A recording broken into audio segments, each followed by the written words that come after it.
From the High Definition Production Center of Troy University's Broadcast and Digital Network and Troy campuses around the world, this is TrojanVision Weekly. Hello and welcome to TrojanVision Weekly. We're glad you've joined us for this look at what's happening in and around Troy University. I'm your host, Aaron Taylor. Well, a new partnership between Troy University and Troy Bank and Trust is leading the way for future investments into a bank that business students can use. But it's not like a bank in the traditional sense. Justin Walker has the story. Troy University will return to the place it once called home in downtown Troy. The university announced a partnership between the Sorrell College of Business and Troy Bank and Trust on Thursday, forming the Troy Bank and Trust Entrepreneurship Program.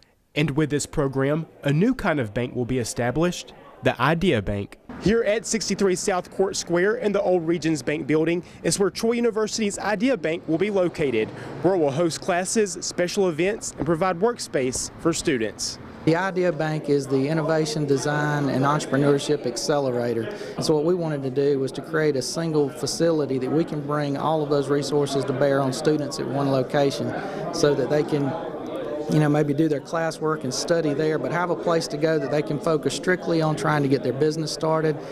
The program is designed specifically for business students, and one of those students believes the Idea Bank will be a way to convince other student entrepreneurs to come to Troy.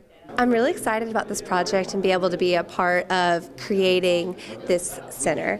I think it's going to help a ton of students to come and be a really attractive thing for students when they look at Troy University and they have these ideas about business and entrepreneurship. They're going to choose Troy University and want to come here because of this program. Edwards says he's excited to see the results of the partnership and that the students through this program will contribute to the world around them. We want our students to start businesses. We want them to, take their ideas and turn them into something that they'll have passion about. The next step will be to hire an architect who will help design the layout inside the building. Justin Walker, Troy, TrojanVision News. Some other students in the Sorrell College of Business were exploring their future career options as a part of the college's annual Accountancy Day activities. Yolanda Allen shows us how. Thursday morning, students came out to the career fair for accounting, seeking for an internship, possibly for a job. This is our big recruiting event of the year. We have two for the School of Accountancy. We have one in the fall and one in the spring. This is the biggest. We hand out all of our awards and all of our scholarships and all of that. And then the recruiters who are here are literally here. They're here looking for interns for the coming spring and then the next spring, and also for full-time positions. For some students, accounting was a very interesting major to choose. I have a bit of OCD, actually. So I love solving puzzles and finding out what's wrong and what's the problem. So if you give me a spreadsheet of numbers and tell me why and show me it doesn't balance, I want to figure out why it doesn't balance. So to me, that was just the perfect career choice because it's all about problem solving. And for some students, being an accounting major is just a better life decision. I want to be an accounting major because there's just so many opportunities in the accounting profession, in the accounting field for after college. So I want to be able to provide for my family, so I feel like accounting is the best route for me to do that. Once a student enters their accounting classes, it is very important for them to come to the career fair. As soon as our accounting students enter the first accounting classes, so either intermediate accounting 1 or tax 1 or governmental, we push them to be here, and we basically tell them they have to be here for this event. So they have to dress up, wear a suit, have a resume, and they have to go around and talk to people. Yolanda Allen, Troy, TrojanVision News. The hurricane-ravaged areas of Texas are still trying to recover from the effects of Harvey, and aid is pouring in from all over the country, including some from a group of Troy students. Sarah Singletary has their story. 12 Troy University students spent their Labor Day weekend in Houston, Texas, not on vacation, but in a demolition zone. Adrian Bone is just one member of the 16-man team that drove over 600 miles to the Harvey-ravaged Texas coast, a sight Bone said was heartbreaking. The streets were filled with furniture, pictures, belongings. If it was below 4 feet in the house, then it was destroyed. Carrying 120 cases of water and 40 tubs of food and hygiene products with them, Bone says the team didn't sit still for long. quickly moving from distribution to demolition. We worked on about 5 or 4, but we've completely finished out, like ripping out floors and bathrooms and all that good stuff, 2 complete ones. Tearing apart 2 homes while becoming a part of one family. Those families are actually one big family, and they just happen to live right across the street from each other. Bone says the people's generosity came as a surprise. Honestly, I went down, expecting to make the impact, but I left with being impacted. I went down, thinking I was going to be able to give the hope, but they gave the hope back to me. And now more than ever, Bone says he understands the meaning behind Together We Rise for Relief. White, Black, Latino, Asian, just coming together and for one cause, and that was to help. Last week, Troy University Student Government Association held a town hall meeting in Patterson Hall, and students in attendance got a preview of what they can expect for this year's homecoming. Daniel Walker has the story. Troy University Student Government Association held the town hall meeting Thursday to discuss many topics, the biggest one being the university's homecoming in October.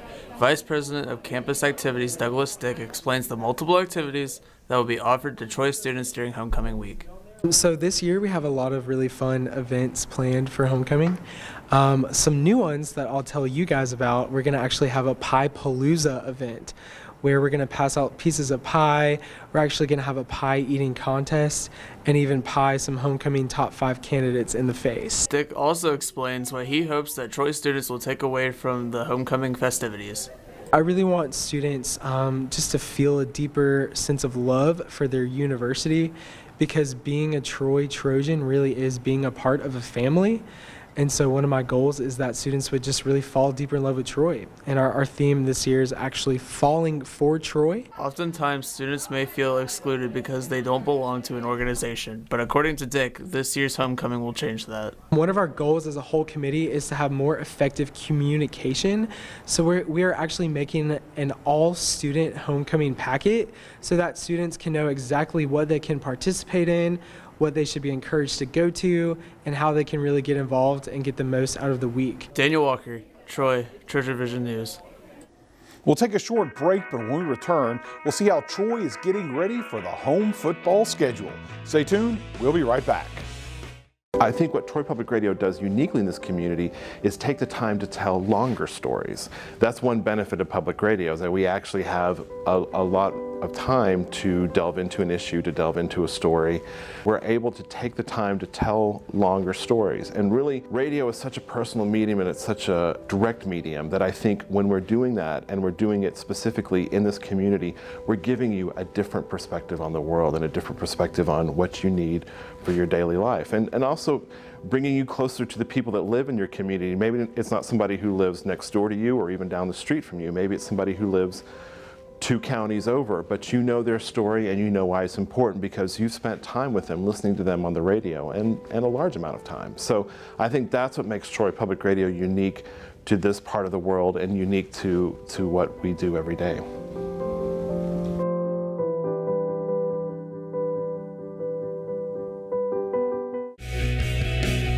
Now back to Troy Trojan Vision News Weekly.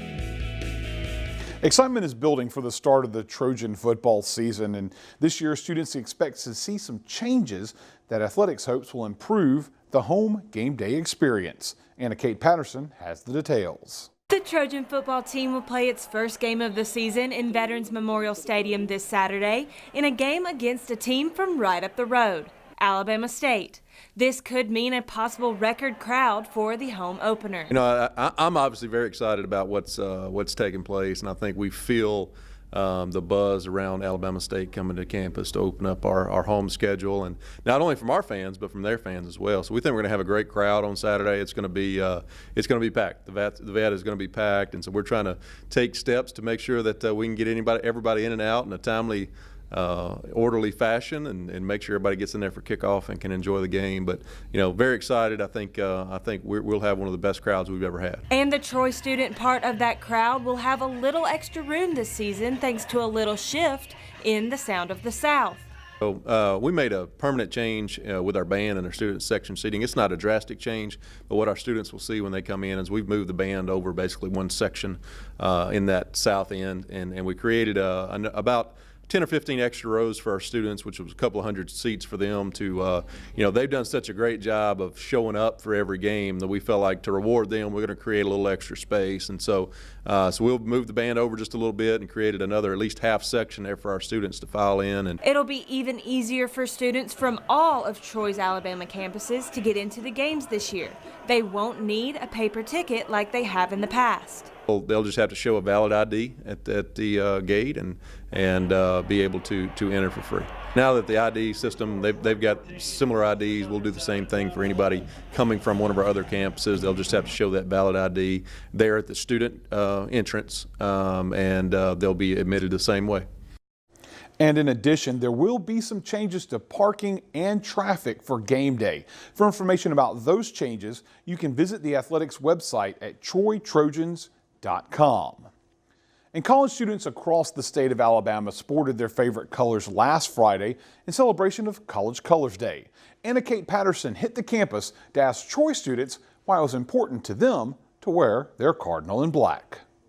As you walked across the campus of Troy University Friday, you may have noticed an even larger than normal amount of cardinal, silver, and black. That's because the state of Alabama celebrated College Colors Day. Sophomore Christian Alvarez told me he wore his Troy colors to show gratitude to the on-campus organizations. I heard it was College Color Day, so I decided to put on the old Troy shirt because all the teams and just organizations that Troy has on campus, they have practices, they meet up, they work hard to prove that our school's a great school to be. And Alvarez isn't alone in his love for this university. I love my school, and this hat is really cute, and so I decided to wear it because go Troy. In addition to the general support for the school we love, students say they also wore their Troy gear in anticipation for the first Trojan football game of the season.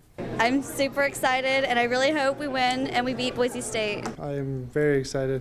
Last year we did great, coming off a bad streak we had, but I'm looking forward to the season, and it's going to be good. After the first game of the season tomorrow in Boise State, the Trojans will kick off for the first time at home next Saturday, and Troy students are excited. I'm super excited for the first home game next week. I'm going to go with all my friends and support our team, and it's going to be a fun time.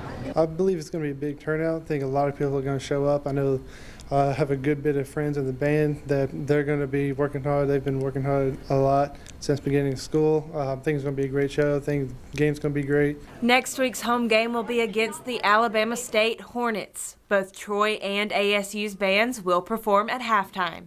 Anna Kate Patterson, Troy, Trojan Vision News. Troy University Public Radio will kick off an 8-day fund drive starting on Saturday. The drive is designed to help raise money for the program. Joshua Thomas has the details.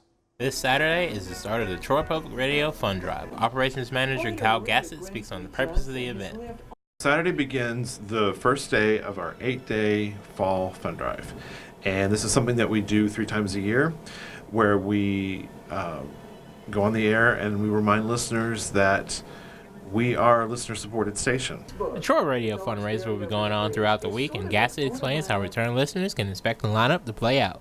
So what we do is it starts every morning at 6, okay, and we do air our normal shows. Some of them are kind of special versions of our normal shows, but we stay with our normal programming schedule. And periodically through the hour, in between the shows and breaks in the shows, we'll come on and remind listeners that, hey, this show we have to pay for because we have to buy our shows that we air here through subscription fees. That only happens if they call in right now. The event is only held 3 times a year, but the station is always looking for a little bit of extra help. Gassett talks about what listeners can do to provide that. We constantly we take donations all year long. We're set up to do that at the website, troypublicradio.org, or people can call in to that 800 number, 800-800-6616, and pledge their support that way. But we only go on air with the special reminders for listeners 3 times a year. Joshua Thomas, Troy, TrojanVision News. For more information on the drive or to make a donation to the drive, you can visit their website at troypublicradio.org. We're going to take another quick break, but when we come back, we'll see how the history of Troy is contributing to Alabama's bicentennial celebration. That's right after this, so don't touch that dial. You were supposed to make a right, but you made a left. And it's okay, you found your way. On a personal note, as I was counseling the two of you, there's a Trojan warrior spirit that distinguishes Troy from the rest of American higher education. From the day a student enrolls at Troy, they become part of the Trojan family. It's very much the philosophy of the institution that we know our students by name and not by number. We help our students find where their strengths lie and offer them academic programs that are superb and will prepare them for successful careers. I see it! There are some moments only the forest can inspire. Find yours at discovertheforest.org. Now back to Troy Trojan Vision News Weekly. Every other Thursday, Troy University students gather to learn about different cultures surrounding one specific drink, tea. Lauren Harkson shows us how the beverage helped educate students about the culture of Japan. What is a common beverage in most countries that holds social, cultural, and traditional significance? Tea, which is exactly what Tea for Troy focuses on to bring together many different students at Troy University. We come together, much like an ISCO, but centered around tea cultures because people from all over the world and every different culture seem to have like this really interesting tradition surrounding tea. And we use the tea as sort of a starting point, but really it's about getting together and discovering things about other people's cultures. Each week a different culture is highlighted, and this week it was Japan. Not only was there Japanese tea, but 5 Nagasaki students from Japan demonstrated the Japanese tea ceremony. And one of them said he wanted other students to experience their unique culture. I want the foreigner to feel the unique Japanese atmosphere through the tea ceremony, and I wanted them to be excited to showing the tea ceremony. But there was one rule: silence. The Japanese club president explains why. It's mainly just about having like a really calming environment, hearing the sounds of the water being poured and the whisk kind of going around. It's not actually something, it's meant to be seen as a performance. You're attending it.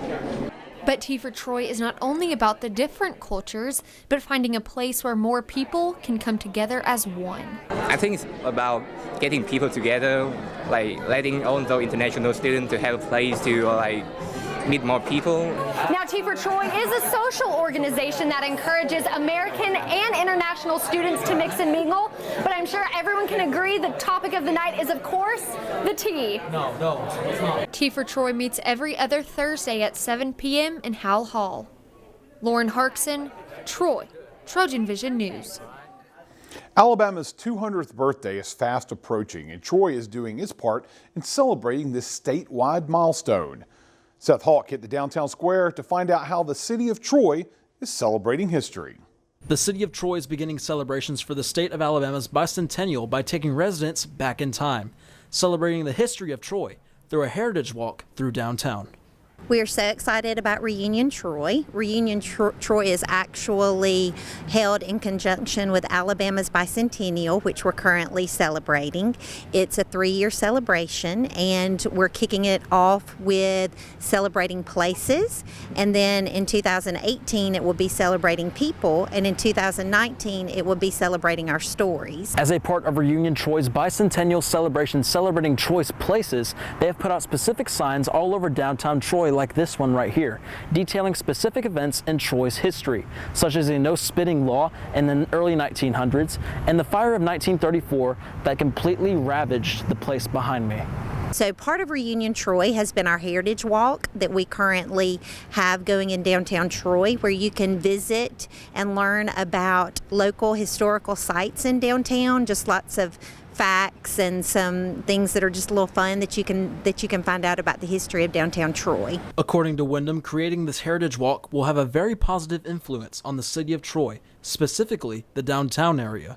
We believe that the Heritage Walk is going to definitely bring people downtown. We've already been getting a lot of feedback of families that have been out taking the Heritage Walk together and learning about downtown. So we definitely think that it'll bring more people down just to discover and explore downtown Troy. There will be several more activities this week in conjunction with Reunion Troy, including a brown bag luncheon tomorrow on the downtown square.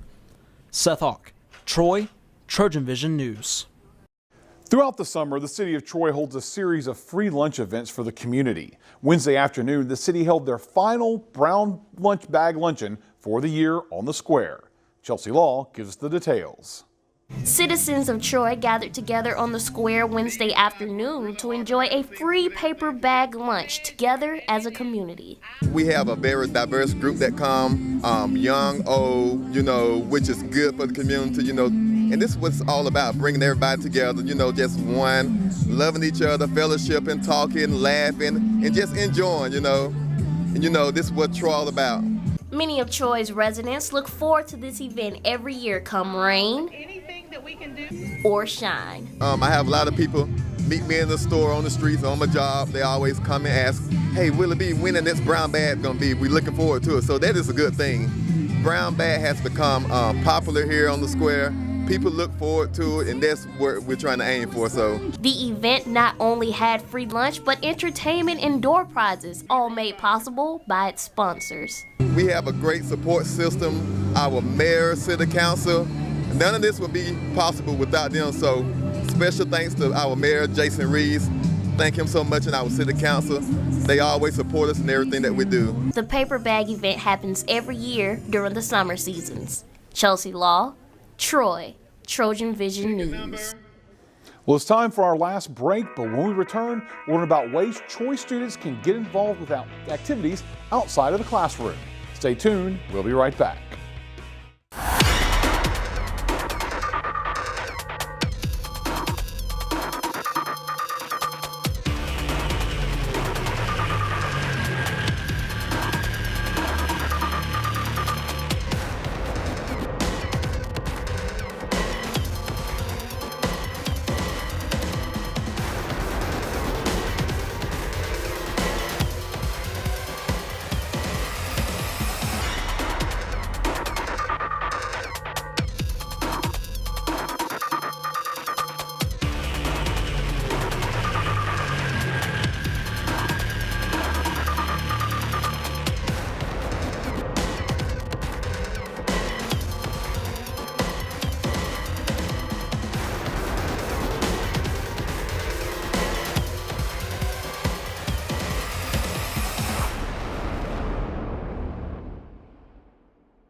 Now back to Troy TrojanVision News Weekly.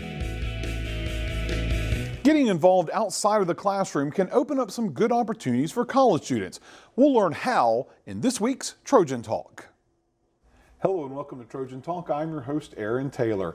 Today we'll talk about getting involved on campus, and my guest today knows a little bit about getting involved on campus. Director of Student Involvement here, Barbara Patterson. Barbara, as always, welcome to Trojan Talk, and thanks for being here. So, I'm so grateful you asked me to be here. And it's the beginning of a school year. It's always a time for getting involved, but most importantly, probably for the new students. We've got a record crop of new students on campus. How important is it for them to get involved outside of the classroom? Well, one of the reasons we host Welcome Week is that we want them to get the message very early on that it is super important for them to get involved on campus. We want them to find their home away from home, their niche on campus. And really, a student organization is the way to do that. They will connect with people who have some of their same interests and their same values. And there's so many opportunities for them to find people who have those same interests and values, and it will help them get acclimated to campus so much very quickly if they will join a campus organization. And it's one of those things, and the key words on a college campus, retention, and keeping students on campus. Exactly. And I would think that leads to that, is getting involved and having a little bit of more of a life outside the classroom will help someone decide to stick through it. Absolutely. You know, we do not want anyone sitting in a residence hall room or an apartment being bored. There are too many activities and there are too many organizations on campus to get involved in. And we do know that if a student gets active and involved in something and makes connections, they will be happier at the university and they will stay at the university. And not to mention those connections you make at those organizations can help you out in numerous ways, whether it's in the classroom or just getting around or just knowing your way around the campus or town. So, you know, I was so fascinated the other day at Odyssey Convocation. Nick Abraham, one of our former SGA presidents, talked about his experience here at Troy. And of course, he was the SGA president and had great experience, but he also talked about that his experience as his fraternity's recruitment chair helped him innumerably to succeed in the job that he has currently. And it really, it made me so happy to hear that, because I know that we want students to understand this is a building block. This is a time for them to try something new. And there's no telling how those skills will help them to learn, you know, skills that will translate into a job one day. And of course, then the connections. The connections that they make with their fellow students, the connections they make with faculty and staff. And you know, many of our student organizations have alumni working with them. And then those connections with the alumni, those are invaluable. And of course, the types of organizations, there's a wide variety. Absolutely. I mean, we're talking over 200 organizations, so that it runs the gamut of what is out there. I know we've got, you know, fraternities and sororities, which you've kind of touched Greek on life, already. yes. Greek life. There's religious organizations I know that you take a lot of pride in, and then just general, organizations within programs and schools. Right, within their majors. You know, we think that's one of the best ways that a student can get involved is within their major. And we want them to connect, again, not only with students who are interested in studying what they're studying, but also to connect with the faculty members who advise those organizations. And then, you know, there's service organizations. I cannot tell you how many organizations are out there in our community doing good work every day.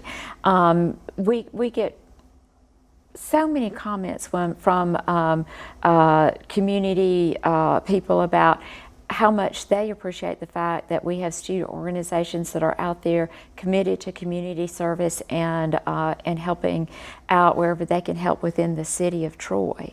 And of course, if anyone out there, if the student is watching this right now and they're interested in trying to find out, they can come see you and come by the student involvement office. Yes. And so, anybody in our office can help them. We've already had a bunch come in today, and it's fun to see the students pop in and say, "Hey, you know, what can I join? What can I be a part of?" And we just love for them to come by. All right, on the second floor of the Trojan Center, right down the hall from the bookstore there. Exactly. So, well, Barbara, as always, thanks for joining us, and hopefully some students will take advantage of those extracurricular activities here on campus. Thanks for joining us today. Thank you. And thank you for joining us on today's edition of Trojan Talk. And that's what happened on the first week of September 2017. Find out what's happening throughout the week. You can tune into Troy TrojanVision News at 5, 6:30, and 10:30, Monday through Friday. Join us again next week. Have a good week.